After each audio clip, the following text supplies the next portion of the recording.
आपण ସମସ୍ତଙ୍କୁ ସ୍ୱାଗତ କରୁଛି ମୁଁ Smita learn in pipeline channel କୁ। ଆଜିର ଭିଡିଓରେ ଆମେ B.R. ଆମ୍ବେଦକରଙ୍କ ବିଷୟରେ ଜାଣିବା 10 ଧାଡିରେ। ସାହେବ ଆମ୍ବେଦକର 14 ଏପ୍ରିଲ 1891 ମସିହାରେ ମୋହର ସହରରେ ଜନ୍ମଗ୍ରହଣ କରିଥିଲେ। ସେ ହିନ୍ଦୁ ସମାଜରେ ଅସ୍ପୃଶ୍ୟ ବିବେଚିତ ମହାର ଜାତିରେ ଜନ୍ମଗ୍ରହଣ କରିଥିଲେ। ଭେଦଭାବ ସମ୍ମୁଖୀନ ହୋଇଥିଲେ ମଧ୍ୟ ଆମ୍ବେଦକର ଏକାଡେମିକ କ୍ଷେତ୍ରରେ ଉତ୍କର୍ଷ ହୋଇଥିଲେ ଏବଂ ଭାରତ ତଥା ବିଦେଶର ବିଶ୍ୱବିଦ୍ୟାଳୟରୁ ଅର୍ଥନୀତି ଏବଂ ଆଇନରେ ଡିଗ୍ରୀ ହାସଲ କରିଥିଲେ। ଆମ୍ବେଦକର ଭାରତରେ ଦଳିତଙ୍କ ଅଧିକାର ପାଇଁ ଓକିଲାତି କରୁଥିବା ଅନ୍ୟତମ ପ୍ରଭାବଶାଳୀ ନେତା ଭାବରେ ଉଭା ହୋଇଥିଲେ।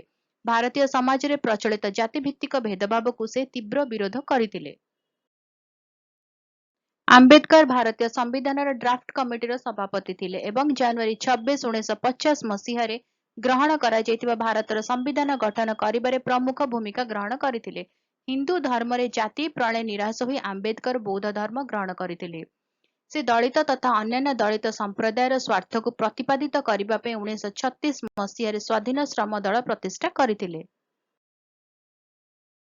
ମହିଳାଙ୍କ ଅଧିକାର ପାଇଁ ଆମ୍ବେଦକର ଦୃଢ ସ୍ୱର ଉତ୍ତୋଳନ କରିଥିଲେ ଏବଂ ସେମାନଙ୍କର ଶିକ୍ଷା ତଥା ଉତ୍ତରାଧିକାରୀ ଅଧିକାର ସମେତ ମହିଳାଙ୍କ ସଶକ୍ତିକରଣ ଦିଗରେ କାର୍ଯ୍ୟ କରିଥିଲେ। 6 ଡିସେମ୍ବର 1956 ମସିହାରେ ତାଙ୍କର ଦେହାନ୍ତ ହୋଇଥିଲା। 1990 ମସିହାରେ ତାଙ୍କୁ ଦେଶ ପାଇଁ ତାଙ୍କର ଅତୁଳନୀୟ ଅବଦାନକୁ ସମ୍ମାନ ଜଣାଇ ଭାରତର ସର୍ବୋଚ୍ଚ ନାଗରିକ ପୁରସ୍କାର ଭାରତ ରତ୍ନ ପ୍ରଦାନ କରାଯାଇଥିଲା। ଭିଡିଓଟି କେମିତି ଲାଗିଲା ମୋତେ କମେଣ୍ଟ କରିକି ଜଣେଇବେ। ଭିଡିଓ ଯଦି ଭଲ ଲାଗିଲା ଭିଡିଓ ଟିକେ ଲାଇକ୍ କରିଦେବେ। ଭିଡିଓକୁ ଅନ୍ୟମାନଙ୍କ ସହିତ ସେୟାର କରନ୍ତୁ। ଚ୍ୟାନେଲକୁ ପ୍ଲିଜ ସବସ୍କ୍ରାଇବ କରି ବେଲ ଆଇକନ ପ୍ରେସ କରି ଅଲ୍ ନୋଟିଫିକେସନକୁ ଅନ୍ ରଖିଥାନ୍ତୁ।